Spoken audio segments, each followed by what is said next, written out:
Deep striking in Horus Heresy 2.0 has changed quite a bit from the previous edition.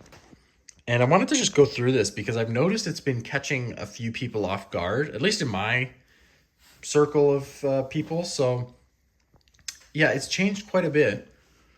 And the way it works now, I'll go run through it with you. But first, just to show you here, we're using orcs to represent the enemy faction in this. This could be any legion you want, whatever. But I like Great Crusade. I like the orcs. I'm working on orcs. I just finished 100 boys, except for basing. I still got to base them. But 100 boys painted, so I'm pretty proud of that. And they look cool. And I'd love if they came out with some kind of expansion for Horus Heresy that allows you to play in the Great Crusade and add some Xenos armies into this, because it would be awesome. These Astartes weaponry, they're meant to be fighting Xenos. Like, bolters are meant to kill aliens. Like, it would be so cool to see that. So, anyway, I digress. So, to show you how this works, let me just show you the way it used to work before real quick.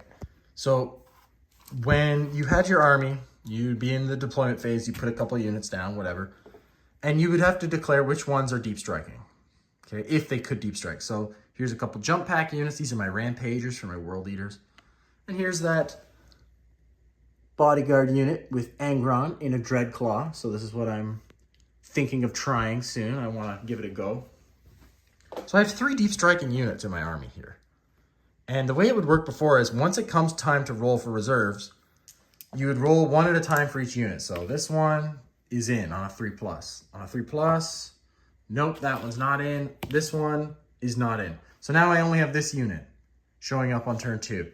So you would end up with this trickle where the different units would show up at different times and it felt very disorganized. You could get some guys that would modify reserve rolls and stuff, but it was a bit messy. So the way it goes now is any units deep striking are assigned to a deep strike assault. Now the rules for this are on page 310. And the way it goes is they all arrive at once on 1 dice roll now. So instead of a bunch of dice rolls on a 3-up, it's 1 dice roll on a 3-up. So turn 2, they're not arriving on a 2. Let's see. Oh, I didn't roll that very well. Let's try again here. Still a 2. These dice are not cooperating today. Okay, so I would be looking at these arriving on turn 4. Okay. That was really bad dice rolling. But reserves always arrive automatically turn 4.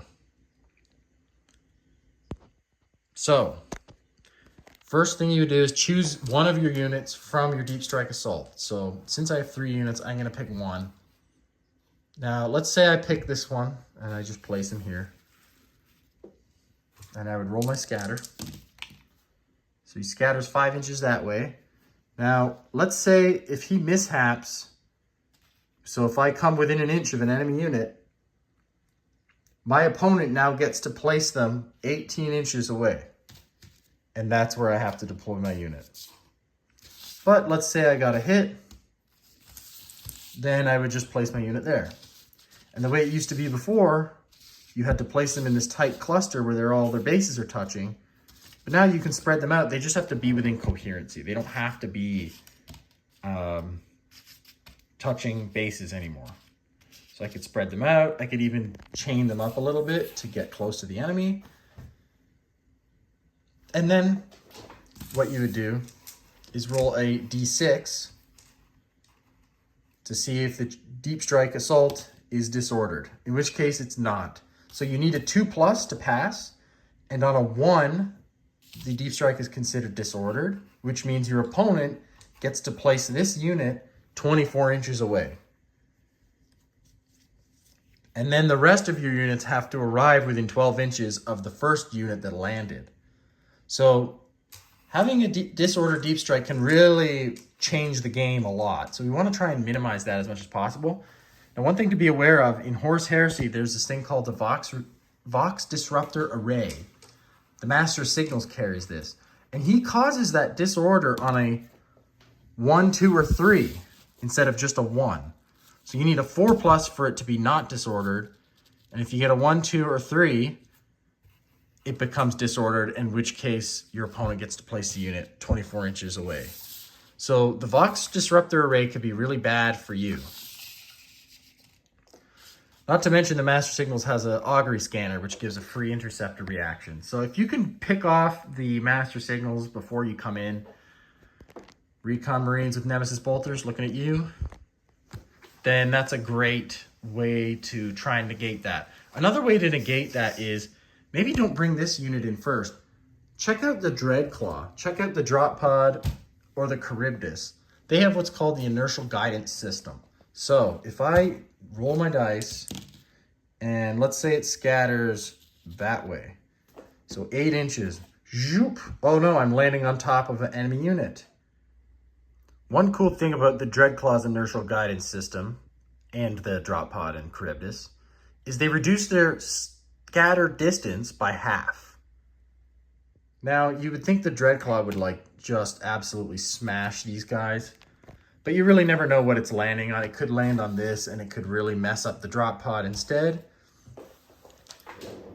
But in any case, the Dreadclaw just subtracts the distance to get outside of the danger zone. So it would just place right there. So nice and safe. You avoid that mishap situation where they would get to redeploy your unit 18 inches and you get to place it there. Now, you'd roll a 2 up, just like before, to see if the deep strike assault is disordered. In which case it is not. But if they do have a Master Signal with the Vox Disruptor array, that would become disordered because it's now on a 1, 2, or 3. But another great thing about the Inertial Guidance System is you get to re-roll this dice if you fail. So let's re-roll it. I still failed, so they would still move it. But it definitely gives you that extra chance to re-roll and succeed, and now you get to be where you want to be. So after the first unit is landed, maybe you get out of your drop pod. Let's just place it here, pretend because I gotta set this up right for the camera.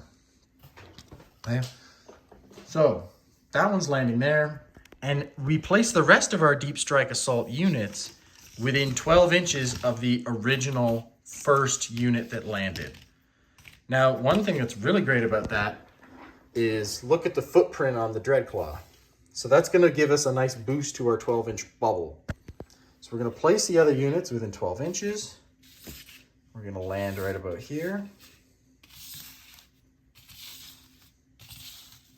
Okay, and then we're going to bring in our other unit. And we'll go from here. Okay, so let's just say that's within range here. Okay, so all of our units from the Deep Strike Assault have landed. These guys are still sitting in the drop pod as of now because they don't actually disembark until afterwards. So next up, every enemy unit within 6 inches of a unit that just landed as part of the Deep Strike Assault must now take a pinning test because the shock of the landing could potentially pin the unit. So they'd roll their tests. I'm not going to roll all of them now, but you get the idea. It could potentially pin them, which is really great for you if that happens. And you could cause enough pinning tests with a mass landing like this that you might actually cause your opponent to fail 1 or 2 of them, which is always good. So after these pinning tests are done, the next step is Interceptor. Any unit that has line of sight to your deep striking units can now get an Interceptor reaction. It does use up one of your movement phase reactions, but they get to do an Interceptor. And yes, vehicles can also do this. They landed here. They have line of sight. It doesn't even have to be within 6 inches or anything. They just have to have a line of sight to the landing unit and they get to do an Interceptor. But with vehicles, you only get to do the Interceptor with defensive weapons. So strength 6 weapons or lower. So this does use up a movement reaction.